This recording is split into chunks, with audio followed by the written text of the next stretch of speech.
ان کے سروں کے درمیان کا حصہ منڈا ہوا ہوگا اور باقی بال بہت لمبے ہوں گے۔ انہیں قتل کر دینا، اپنی حفاظت اللہ کے نام سے کرنا۔ خدا حافظ مجاہدو، اللہ تمہیں شکست اور وبا سے دور رکھے۔ لشکر کی مدینہ سے روانگی کی تاریخ 24 جون 632 عیسوی یکم ربیع الثانی 11 ہجری تھی۔ یہ کہانی چونکہ شمشیر بے نیام یعنی حضرت خالد بن ولید رضی اللہ عنہ کی ہے، اس لیے وہ واقعات بیان کریں گے جن کا تعلق حضرت خالد بن ولید رضی اللہ عنہ سے ہے۔ رسول اللہ صلی اللہ علیہ وآلہ وسلم نے خالد رضی اللہ عنہ کو اللہ کی تلوار کہا تھا۔ اسامہ رضی اللہ عنہ لشکر کے متعلق اتنا ہی کہہ دینا کافی ہے کہ انہوں نے صرف 40 دنوں میں ہی رومیوں کے خلاف وہ کامیابی حاصل کر لی جو رسول کریم صلی اللہ علیہ وآلہ وسلم حاصل کرنا چاہتے تھے۔ اسامہ رضی اللہ عنہ سالاری کے ہر پہلو پر پورے اترے، اور جب وہ فتح یاب ہو کر مدینہ میں آئے تو ان سب نے انہیں گلے لگایا جنہوں نے ان کی سپہ سالاری پر اعتراض کیے تھے۔ دوسری بڑی جنگ مرتدین کے خلاف تھی۔ ابو بکر رضی اللہ عنہ نے اپنی فوج کو کئی حصوں میں تقسیم کر کے ہر حصے کے سالار مقرر کیے اور ان کے لیے محاذ مقرر کر دیے، یعنی ہر سالار کو ایک ایک علاقہ بتا دیا جہاں انہیں حملہ کرنا تھا۔ اس تقسیم میں ابو بکر رضی اللہ عنہ نے خاص طور پر یہ خیال رکھا تھا کہ ہر دشمن کی طاقت اور لڑنے والی نفری دیکھ کر اس کے مطابق سالار مقرر کیے جائیں۔ سب سے زیادہ طاقتور اور مکار 2 مرتد تھے، ایک طلحہ اور دوسرا مسلمہ۔ ان دونوں نے نبوت کا دعویٰ کر کے ہزارہا پیروکار پیدا کر لیے تھے۔ خالد بن ولید رضی اللہ عنہ کو ابو بکر رضی اللہ عنہ نے حکم دیا کہ وہ طلحہ کی بستیوں پر حملہ کریں اور اس سے فارغ ہو کر بطاح کا رخ کریں جہاں بنی تمیم کے سردار مالک بن نویرہ نے بغاوت کر دی تھی۔ تمام سالار اپنے اپنے محاذوں اور مہموں کو روانہ ہو گئے۔ خالد رضی اللہ عنہ اپنی مہم کے علاقے میں حسب عادت اتنی تیزی سے پہنچے کہ دشمن کو خبر تک نہ ہوئی۔ انہوں نے کچھ بستیوں کو گھیرے میں لے لیا تو خالد رضی اللہ عنہ کے پاس کچھ آدمی آئے اور انہیں بتایا کہ بعض قبیلے طلحہ کے فریب کا شکار ہیں، ان کی خونریزی مناسب نہیں ہوگی۔ اگر خالد رضی اللہ عنہ ذرا انتظار کریں تو قبیلہ تئی کے کم و بیش 500 آدمی خالد رضی اللہ عنہ کے دستے میں شامل ہو جائیں گے۔ خالد رضی اللہ عنہ نے انتظار کیا اور یہ آدمی قبیلہ تئی کے 500 آدمی لے آئے جو طلحہ کے قبیلے اور اس کے زیر اثر قبیلوں کے خلاف لڑنے پر آمادہ تھے۔ وہ مسلح ہو کر آئے تھے۔ اسی طرح قبیلہ جدیلہ بھی خالد رضی اللہ عنہ کے ساتھ مل گیا۔ طلحہ کو پتہ چلا تو وہ بہت گھبرایا، لیکن ایک شخص اینیا اس کے ساتھ تھا۔ وہ بنی فرازہ کا سردار تھا۔ اس کے دل میں مدینہ والوں کے خلاف اتنا عناد بھرا ہوا تھا کہ اس نے اعلان کر دیا کہ وہ مدینہ والوں کی حکومت کو کسی قیمت پر تسلیم نہیں کر سکتا۔ غزوہ احزاب میں جن 3 لشکروں نے مدینہ پر حملہ کرنے کا منصوبہ بنایا تھا، ان میں سے ایک لشکر کا سالار یہی شخص اینیا بن حسن تھا۔ رسول کریم صلی اللہ علیہ وآلہ وسلم نے اپنے اس اصول کے مطابق کہ دشمن کو تیاری کی حالت میں پکڑو، مدینہ سے نکل کر ان تینوں لشکروں پر حملہ کر دیا تھا۔ سب سے زیادہ نقصان اینیا کے لشکر کو اٹھانا پڑا۔ اس نے مجبور ہو کر اسلام قبول کر لیا تھا، لیکن اسلام کے خلاف سرگرم رہا۔ خالد رضی اللہ عنہ کو پتہ چلا کہ طلحہ کے ساتھ اینیا ہے تو انہوں نے عہد کیا کہ ان دونوں کو نہیں بخشیں گے۔ خالد رضی اللہ عنہ نے پیش قدمی سے پہلے اپنے 2 آدمیوں اکاشا بن محسن اور ثابت بن اکرم انصاری کو لشکر سے آگے بھیج دیا کہ وہ دشمن کی نقل و حرکت یا کوئی اور بات دیکھیں جو لشکر کی پیش قدمی کے کام آ سکے تو پیچھے اطلاع دیں۔ دونوں چلے گئے اور خالد رضی اللہ عنہ اپنے دستوں کے ساتھ آگے بڑھتے گئے۔ بہت دور جا کر ان دونوں میں سے کوئی بھی واپس آتا دکھائی نہ دیا۔ کچھ دور گئے تو 3 لاشیں پڑی ملی جو خون میں نہائی ہوئی تھیں۔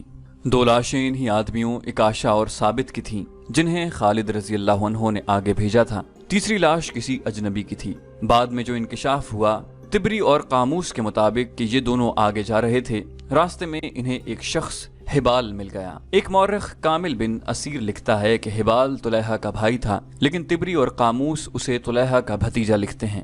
اکاشا اور ثابت نے اسے للکار کر قتل کر دیا۔ اس کی اطلاع طلحہ کو مل گئی۔ وہ اپنے بھائی سلمہ کو اپنے ساتھ لے کر آ گیا۔ اکاشا اور ثابت ابھی اور آگے جا رہے تھے۔ طلحہ اور سلمہ نے گھات لگائی اور دونوں کو مقابلے کی مہلت دیے بغیر ہی قتل کر دیا۔ خالد رضی اللہ عنہ آگ بگولا ہو گئے اور طلحہ کی بستی پر جا تھمکے۔ اینیا طلحہ کی فوج کی کمان کر رہا تھا اور طلحہ ایک خیمے میں نبی بنا بیٹھا تھا۔ اینیا نے مسلمانوں کا قہر اور غضب دیکھا تو وہ اپنا لشکر چھوڑ کر طلحہ کے پاس گیا۔ وہ طلحہ کو نبی مانتا تھا۔ اے نبی، اینیا نے طلحہ سے پوچھا، مشکل کا وقت آن پڑا ہے، جبریل کوئی وحی لائے ہیں؟ طلحہ نے کہا، ابھی نہیں، تم لڑائی جاری رکھو۔ اینیا دوڑتا گیا اور لڑائی میں شامل ہو گیا۔ مسلمانوں کا قہر اور بڑھ گیا۔ خالد رضی اللہ عنہ کی چالیں جھوٹے نبی کے لشکر کے پاؤں اکھاڑ رہی تھیں۔ اینیا ایک بار پھر طلحہ کے پاس گیا۔ اے نبی، اس نے طلحہ سے پوچھا، کوئی وحی نازل ہوئی؟ طلحہ نے کہا، ابھی نہیں، تم لڑائی جاری رکھو۔ اینیا نے جھنجھلا کر پوچھا، وحی کب نازل ہوگی؟ تم کہا کرتے ہو کہ مشکل کے وقت وحی نازل ہوتی ہے۔ خدا تک میری دعا پہنچ گئی ہے، طلحہ نے کہا، وحی کا انتظار ہے۔ اینیا اپنے لشکر میں چلا گیا، مگر اب اس کا لشکر خالد رضی اللہ عنہ کے گھیرے میں آ گیا تھا۔ اینیا گھبراہٹ کے عالم میں ایک بار پھر طلحہ کے پاس گیا اور اسے اپنے لشکر کی کیفیت بتا کر پوچھا کہ وحی نازل ہوئی یا نہیں۔ طلحہ نے جواب دیا، ہاں وحی نازل ہو چکی ہے۔ کیا؟ یہ کہ طلحہ نے جواب دیا، مسلمان بھی جنگ لڑ رہے ہیں، تم بھی جنگ لڑ رہے ہو، تم اس وقت کو کبھی نہ بھول سکو گے۔ اینیا کو کچھ اور توقع تھی، لیکن طلحہ نے اسے مایوس کر دیا تھا۔ اسے یہ بھی پتہ چل گیا کہ طلحہ جھوٹ بول رہا ہے۔ اینیا نے غصے سے کہا، وہ وقت جلد ہی آ رہا ہے جسے تم ساری عمر نہیں بھول سکو گے۔ اینیا دوڑتا باہر گیا اور چلا چلا کر اپنے قبیلے سے کہنے لگا، اے بنو فرازہ، طلحہ کذاب ہے، جھوٹے نبی کے پیچھے جانیں مت گواؤ، بھاگو اپنی جانیں بچاؤ۔ بنو فرازہ تو بھاگ اٹھے۔ طلحہ کے اپنے قبیلے کے لڑنے والے لوگ طلحہ کے خیمے کے ارد گرد جمع ہو گئے۔ خالد رضی اللہ عنہ تماشا دیکھنے لگے۔ طلحہ کے خیمے کے ساتھ ایک گھوڑا اور ایک اونٹ تیار کھڑے تھے۔ قبیلہ طلحہ سے پوچھ رہا تھا کہ پھر اب کیا حکم ہے؟ طلحہ کی بیوی جس کا نام نوار تھا اس کے ساتھ تھی۔ طلحہ گھوڑے پر سوار ہو گیا اور اس کی بیوی اونٹ پر چڑھ بیٹھی۔ لوگوں، طلحہ نے اپنے قبیلے سے کہا، میری طرح جس کے پاس بھاگنے کا انتظام ہے وہ اپنے بیوی بچوں کو لے کر بھاگ جائے۔ اس طرح اس کذاب کا فتنہ ختم ہو گیا۔ عمر رضی اللہ عنہ کے دور خلافت میں طلحہ نے ان کے ہاتھ پر بیعت کی اور مسلمان ہو گیا۔ خالد رضی اللہ عنہ نے اور کئی قبیلوں کو مطیع کیا اور انہیں ارتداد کی کڑی سزا دی۔ ان پر اپنی شرائط عائد کی۔ اسلام سے جو منحرف ہو گئے تھے انہیں دوبارہ حلقہ بگوش اسلام کیا۔ طلحہ کی نبوت کو بھی خالد رضی اللہ عنہ نے ختم کر دیا، اور اینیا جو یہودیوں سے بڑھ کر مسلمانوں کا دشمن تھا، ایسا بھاگا کہ اس نے عراق جا کر دم لیا، مگر اس کا زہر ابھی پیچھے رہ گیا تھا۔ یہ زہر ایک عورت کی شکل میں تھا جو سلمہ کہلاتی تھی۔ سلمہ بنو فرازہ کی سرداروں کے خاندان کی ایک مشہور عورت ام قرفہ کی بیٹی تھی۔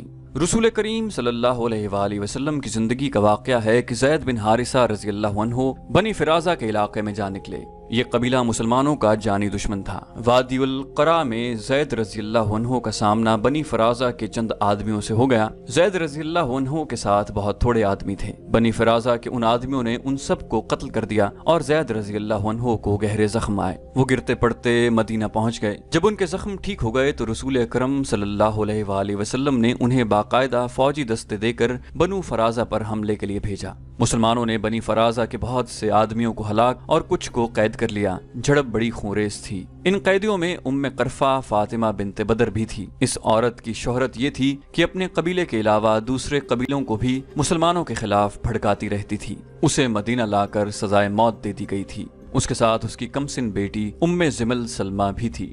رسول کریم صلی اللہ علیہ وآلہ وسلم نے یہ لڑکی ام المومنین عائشہ صدیقہ رضی اللہ عنہ کے حوالے کر دی۔ اسے پیار سے رکھا گیا مگر وہ ہر وقت اداس رہتی تھی۔ عائشہ صدیقہ رضی اللہ عنہ نے اس پر رحم کرتے ہوئے اسے آزاد کر دیا، بجائے اس کے کہ سلمہ مسلمانوں کی شکر گزار ہوتی کہ اسے لونڈی نہ رہنے دیا گیا اور اسے آزاد کر کے اونچی حیثیت میں واپس بھیج دیا گیا۔ اس نے اپنے دل میں اپنی ماں کے قتل کا انتقام رکھ لیا اور جنگی تربیت حاصل کرنے لگی۔ وہ سرداروں کے خاندان کی لڑکی تھی، اس میں قیادت کے جوہر بھی پیدا ہو گئے۔ اس نے مسلمانوں کے خلاف ایک لشکر تیار کر لیا اور مدینہ پر حملے کے لیے پر تولنے لگے، مگر مسلمان ایک جنگی قوت بن چکے تھے، اس لیے سلمہ مدینہ کے قریب آنے کی جرت نہ کر سکی۔ اب طلحہ اور اینیا کو شکست ہوئی تو سلمہ میدان میں آ گئی۔ اس کی ماں اینیا کی چچا زاد بہن تھی۔ جن قبیلوں نے خالد رضی اللہ عنہ سے ٹکر لی تھی انہیں یہ لڑائی بہت مہنگی پڑی تھی۔ جو بچ گئے تھے وہ ادھر ادھر بھاگ گئے۔ ان میں غطفان، طی، بنو سلیم اور حوازن کے بعض سرکردہ لوگ